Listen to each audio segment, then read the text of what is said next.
This guy's garage. Like and subscribe. Oral questions, questions orales. L'honorable chef de l'opposition. The Honourable Leader of the Opposition. The Honourable Leader of the Opposition. Who pays? Who pays for this latest $50 billion orgy of spending by this costly Prime Minister? We know who won't pay. It won't be those with trust funds that protect their millions of inheritance like the Prime Minister, nor the billionaires that invite him to their private Caribbean islands. They'll hide their money. You know who will pay? You will pay. You, the welder or waitress who can't pay your mortgage because he's inflated the mortgage rates. You will pay because he carbon taxed your food and now you can't feed your kids. Why should you pay for him? Yeah.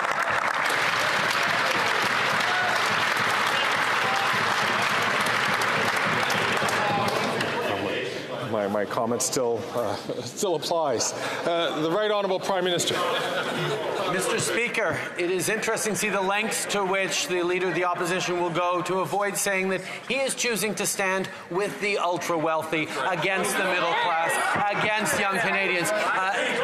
When we first got elected and raised taxes on the wealthiest 1% to lower them for the middle class, the Conservative Party and that leader voted against it.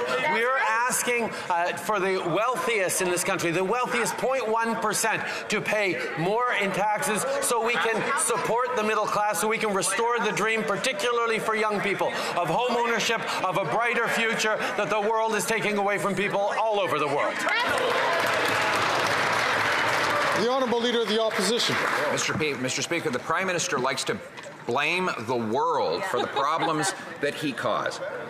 He doubled the debt, doubled the rent, doubled mortgage payments, doubled the needed down payment, and now he's doubling down on the same costly mistakes that have made life unaffordable for Canadians.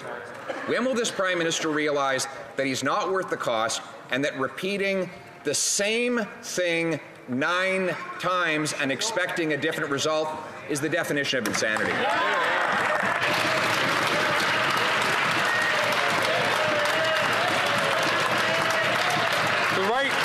The Right Honourable Prime Minister. Speaker, what the Leader of the Opposition is saying is that he stands with the ultra-wealthy 0.1% in this country, and everyone else is on their own, because that's what he would do as he slashes programs, as he slashes investments, as he doesn't build the homes necessary, as he doesn't have a plan to fight climate change and create good jobs, as he has stood against affordability measures, as he stands against seniors getting dental care, Mr. Speaker. He is choosing to stand with the ultra-wealthy while we are investing in Canadians and building a stronger future that is fair for everyone.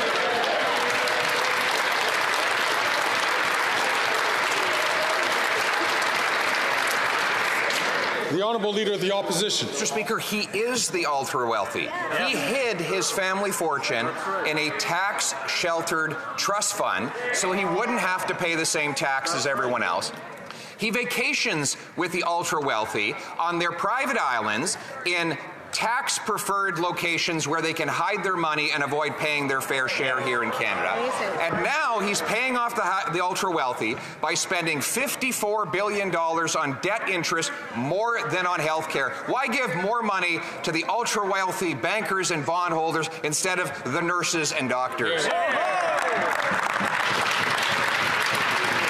The Right Honourable Prime Minister. Speaker, this is a budget that invests in fairness for every generation by asking the ultra-wealthy to pay a little more. And, Mr. Speaker, the Conservative Party is choosing to stand with the status quo, stand with the ultra-wealthy, instead of saying, yes, we need to invest in young people. We need to build more houses. We need to support seniors with dental care. We need to create more spaces in childcare. We need to deliver hundreds of dollars a month tax-free in a disability benefit. These are the things we will be doing. Those are the things that they stand against. The Honourable Leader of the Opposition. You to know that the status quo is unacceptable that Canada has become an unfair country where young people, an entire generation, cannot afford a home and families cannot afford food. And if he finds out who's been running this place for the last 9 years, there will be hell to pay.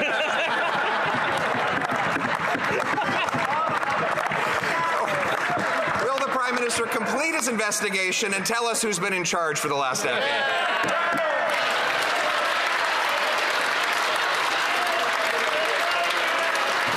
The Right Honourable Prime Minister. When we first got elected, we raised taxes on the wealthy.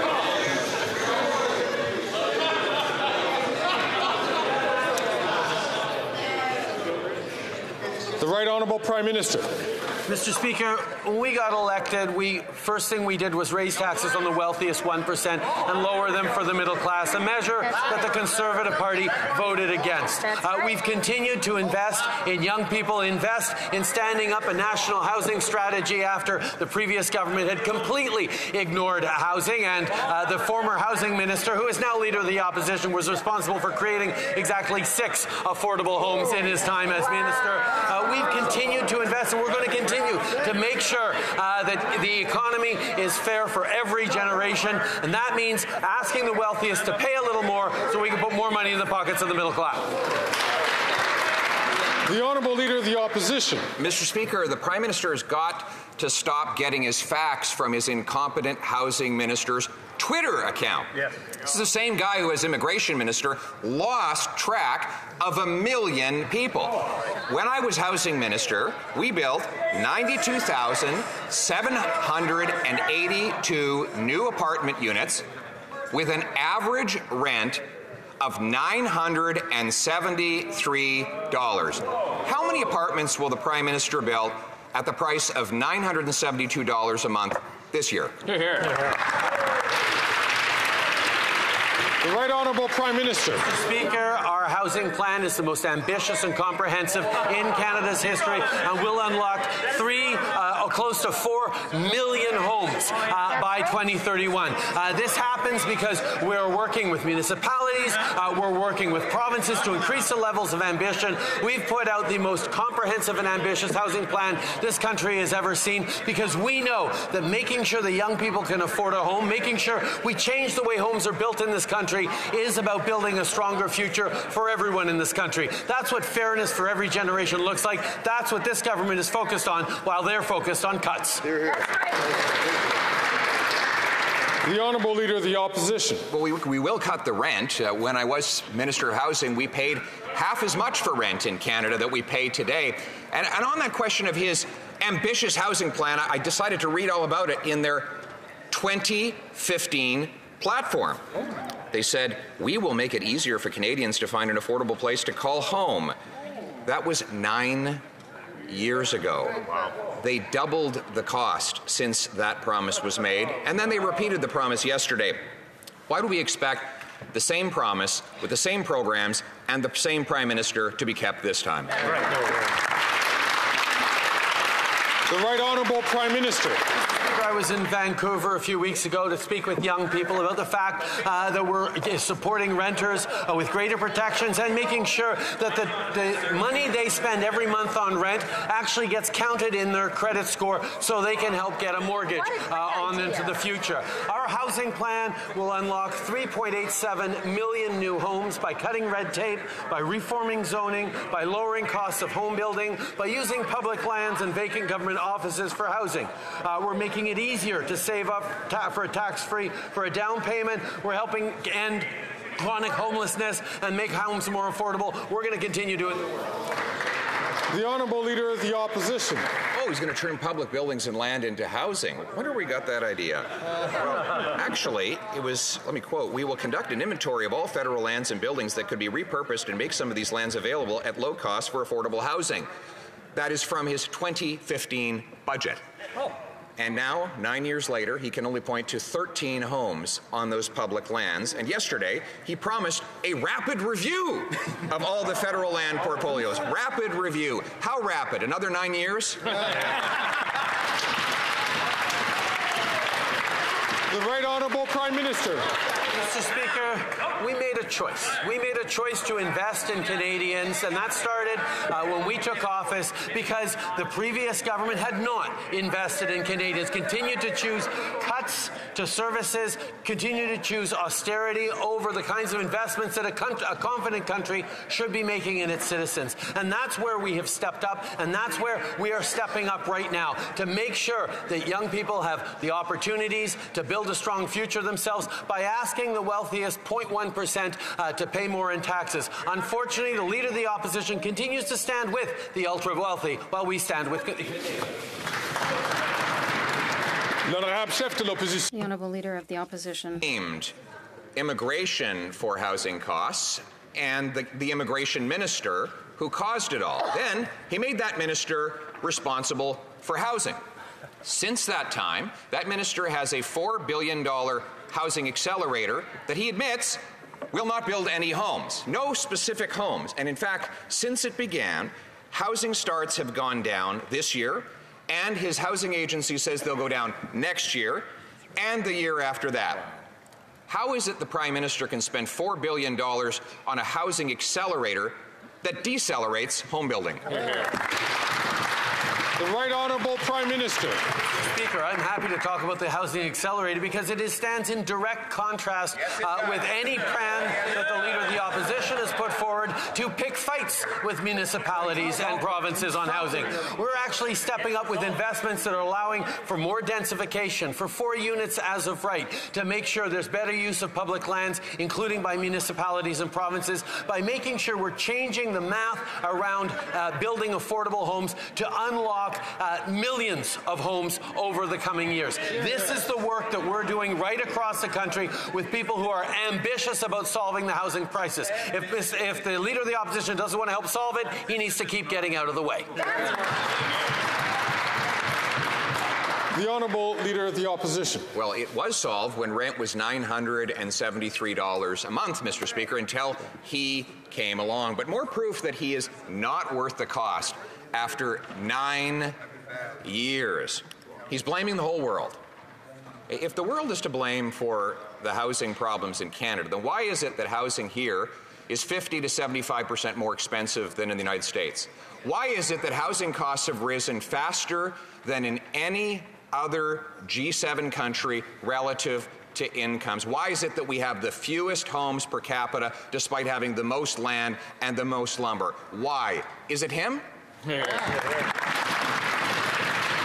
Right Honourable Prime Minister. Mr. Speaker, the member opposite well knows that Canada's population is growing faster than our fellow countries around the world, and that is a good thing. It is a good thing that we continue to draw in people to be successful in this country. It is also extremely important that we recognize that even as the world is faced with challenges around inflation, disrupted supply chains, getting over the pandemic, conflicts and shifting geopolitics, Canada is actually on solider footing fiscally than any of our other G7 partners, with a lower debt to GDP ratio, a lower deficit, and a continued focus on creating the jobs and the future that Canadians need. The Honourable Leader of the Opposition. Says that this is all about fairness. Well, let's take him at his word and read the story of Emily, who told the Toronto Star that she could afford a home in 2015 with a mortgage $2,000. But after this Prime Minister's inflationary deficits ballooned mortgage rates, she lost her home, and now she rents a small apartment for $4,000 a month. So small, she says she can smell her own neighbors. Has the Prime Minister been fair to Emily? The Right Honourable Prime Minister. Mr. Speaker, our economy can't succeed unless young people are successful, and that's why the focus in this budget is on fairness for every generation, which is why we are asking the wealthiest 0.1% to pay more in taxes to be able to support families like Emily's and others across the country that have lost the dream of home ownership because of the way the global economy is going, because of pressures that they're living. This is why we're continuing to step up, but what we don't see is why the Conservative leader continues to stand with the ultra-wealthy, continues to block attempts to invest in dental care for low-income people. The Honourable Leader of the Opposition. Mr. Speaker, that was exactly the promise he made 9 years ago. He said that Emily wouldn't have to pay any more, that some rich guy would pay. But since then, his trust fund hasn't paid any more taxes. The billionaires that host him on private islands, they don't pay any more taxes. They hide their money abroad. But Emily is paying. She's paying $4,000 a month for an apartment that is so small, she says she smells her neighbors. Is the Prime Minister treating Emily fairly? The Right Honourable Prime Minister. Mr. Speaker, the Conservative solution for Emily is for governments to do less to support her, to do less to invest in childcare that she may or may not need for her kids, the support for her parents or grandparents who can go to the dentist now because of a Canada Dental program that the Conservatives have blocked, the investments that are going to actually support building more infrastructure in her community, whether it's public transit and, quite frankly, the investments that are going to ensure more apartment buildings, more affordable rentals, more affordable homes are being built. He wants to do less for Emily. We're doing more. The Honourable Leader of the Opposition. Mr. Speaker, in 2015, Emily had a home with a mortgage payment of $2,000. Now, she has an apartment with a rental payment of $4,000.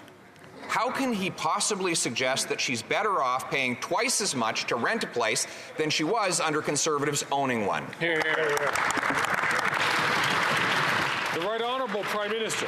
Speaker, how can the leader of the Conservative Party actually believe that doing less to invest in Emily's future is of help to her? He is standing here continuing to push for austerity and cuts to programs and cuts to the kinds of supports that, yes, Canadians need more than ever before because the world is a much more challenging place. That is why we're continuing to step up. That's why we're asking the wealthiest 0.1% to pay a little more, something that he is standing against, that he will be voting against because he's still in the pockets of the ultra-wealthy instead of focusing on Canadians who need it.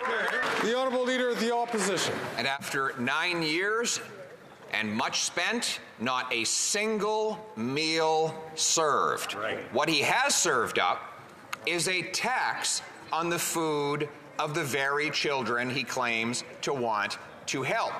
A tax that will cost every single middle-class family more than they get back in rebates, according to a scientific study by the Parliamentary Budget Officer. A tax he increased by 23%. If he really wants to stop the hunger for 1 in 4 kids in schools today, will he axe the tax? The Right Honourable Prime Minister. Mr. Speaker, just this past Monday, millions of Canadians received the Canada Carbon Rebate in their bank accounts. That puts more money in the pockets of 8 out of 10 Canadian families across the jurisdictions in which it applies, according to the Parliamentary Budget Officer. 8 out of 10 families, which is middle class and lower income families. But the Leader of the Opposition chooses to stand once again with the wealthiest families, the ones with big indoor swimming pools and 9 big cars. Those are the things they're choosing to stand with because we're putting more money back in the pockets of Canadians.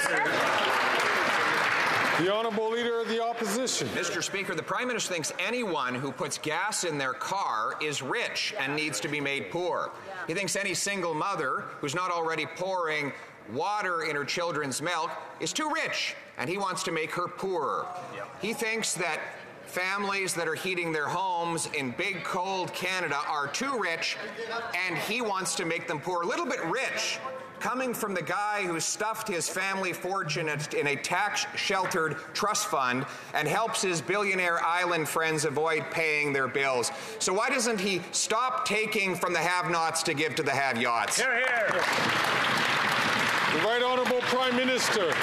Mr. Speaker, in this budget, we're proposing to ask the ultra-wealthy to pay more in taxes to support lower-income Canadians and middle-class Canadians, something that the Conservatives are standing against, Mr. Speaker. They choose to stand with the ultra-wealthy while we continue to invest in supports for families. We've cut the child poverty rate in half since 2016. We've continued to move forward on investing in supports for families right across the country. And with this budget focused on fairness for every generation, we're continuing to do exactly that, despite the opposition of the Conservatives. The Honourable Leader of the Opposition. Not the opposition of the Conservatives he needs to worry about. It's the Liberal Premier of Newfoundland and Labrador. Quote, on the carbon tax in particular, the Prime Minister has tried to bait me at times with certain ad hominems and name-calling almost. But look, we have a very different opinion on the carbon tax. I wish the Prime Minister would understand that. He's being very sclerotic in his approach and on this ideological marriage that he has to this carbon tax. Mr. Speaker, will he end his ideological marriage with the carbon tax so that Canadians can eat, heat, and house themselves? The Right Honourable Prime Minister. Mr. Speaker, I am resolute that I will fight climate change and put more money back in the pockets of Canadians right across the country.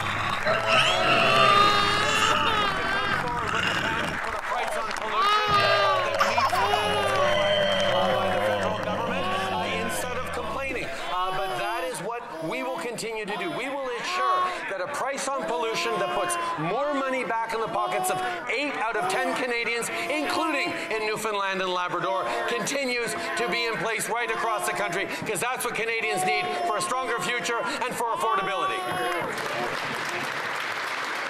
The Honourable Leader of the Opposition. Speaker, the Parliamentary Budget Officer confirms, in fact, that 6 out of 10 Canadians pay more in carbon tax than they get back in rebates. 100% of middle class or middle quintile Canadians pay more in tax than they get back, with it being especially bad for rural and suburban Canadians. And now we have 2-year highs in gas prices all across Ontario. Ontarians punished because of a 23% carbon tax. They can thank him every time they fill up the tank. Why won't he axe the tax so that Ontarians can afford to drive to work? The Right Honourable Prime Minister. Mr. Speaker, Ontario is an excellent example of a jurisdiction that chose to move forward with its own cap-and-trade system so they would not be subject to the federal carbon pricing backstop. But it was the choice of a Conservative Premier to scrap the carbon pricing system that they had that took on the federal carbon pricing backstop. But that's not all bad, Mr. Speaker, because that actually puts more money in the pockets of 8 out of 10 Ontarian families, which is something that the Parliamentary Budget Officer has confirmed repeatedly. Mr. Speaker, we're fighting climate change and putting more money back in people's pockets.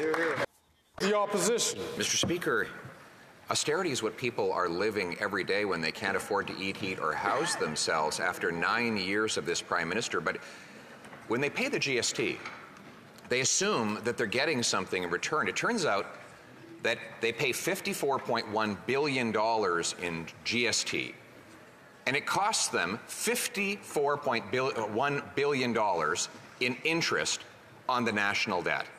Does the Prime Minister realize that not 1 penny from the money Canadians pay in GST goes to valuable services? It all goes to pay wealthy bankers.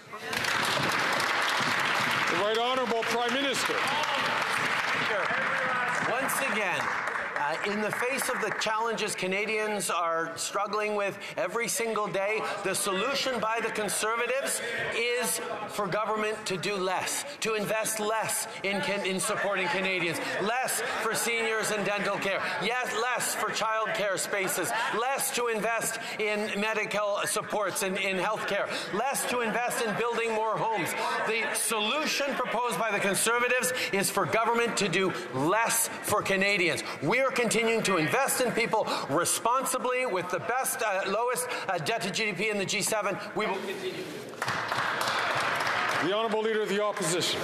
Less for bankers, and bondholders, Mr. Speaker, more for doctors and nurses. This year, for the first time in over a generation, the federal government will spend more on interest for the national debt than we do on health care, after he doubled the size of the debt and grew health spending slower than the previous Conservative government.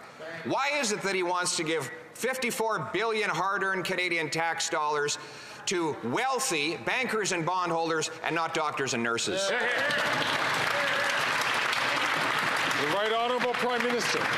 Speaker, that would perhaps be a more credible partisan argument if it wasn't for the fact that the Conservative Party consistently stood against investments to support Canadians. If the dental care program we're putting forward that's going to help already the 1.7 million seniors who've signed up, the Conservatives have not only voted against, but are busy spreading misinformation around the country to try and scare people out of that program for partisan gains. The fact is, we're going to continue to invest in childcare spaces because that helps families. We're going to continue to invest in in supporting students so they have less debts. We're going to build more homes. They want. The Honourable Member for Vaudreuil-Soulanges. Mr. Speaker, Canada's entrepreneurs and skilled workers are our biggest resource. We need to take. Mr. Speaker, David Dodge, proud Liberal and former Liberal appointee as Governor of the Central Bank, said that this would be the worst budget in over 40 years. It turned out he was right. We've had John Manley, who said the Prime Minister is pushing on the inflationary gas pedal, Manley being a former Liberal finance minister. Now we even have Bill Morneau condemning the government of which he was the former finance minister. Mr. Speaker, why is it that so many Liberals have come to the conclusion that this Prime Minister is not worth the cost? The Right Honourable Prime Minister. Mr. Speaker, there are people like the Conservative Party of Canada that are going to choose to stand with the ultra-wealthy and not stand with young people who need better supports as we ensure more housing, more investments, more opportunities for them to succeed in an economy that is increasingly tilted towards the ultra-wealthy, away from young people and the middle class. That's why we're going to continue to step up and put money in the pockets of Canadians who need it by asking the wealthiest to pay a little bit more, something the Conservatives will continue to stand against because they stand with the ultra-wealthy.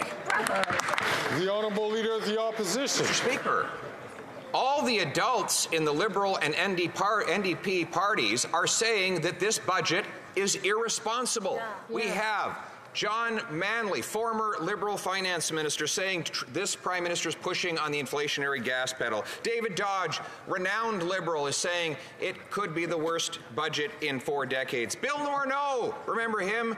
And before he became Bill No More, he said that this is a troubling budget, and even Tom Mulcair says that there's too much going to debt interest. Isn't this like the NDP-Liberal marriage? The parents went away, and the rambunctious, restless kids went and trashed the place?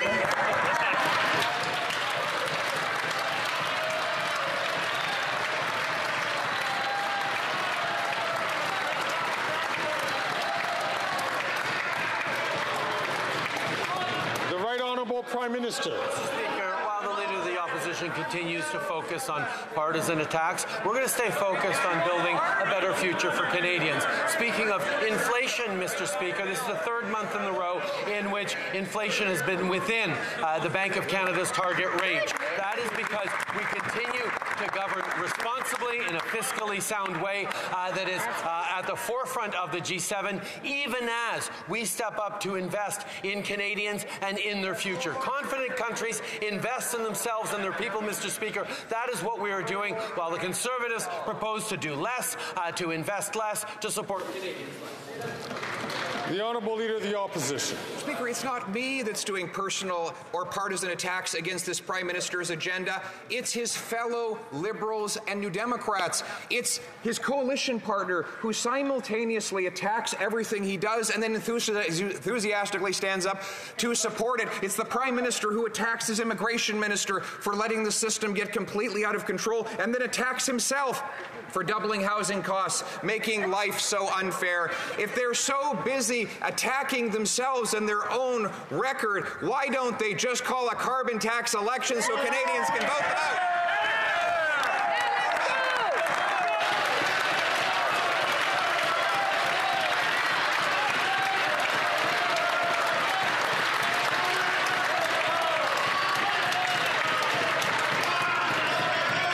The Right Honourable Prime Minister.